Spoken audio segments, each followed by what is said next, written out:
Gusto ko lang bata na. Ito, ikulong mo kami. May gagawin ako! Hindi na makahugas si Mama sa ato. Gusto niya po kami ikulong dito lang. Kulong mo dali.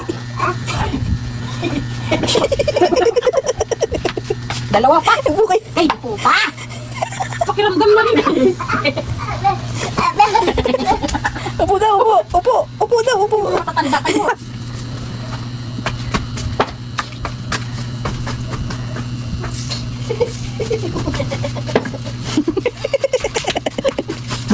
Bakit ba nila tayo kwarto?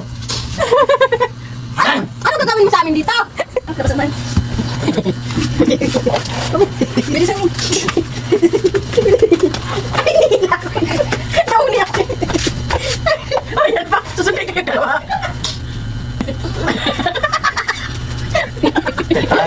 Ano ba yan? Say, Sasabay pa. Ano ba?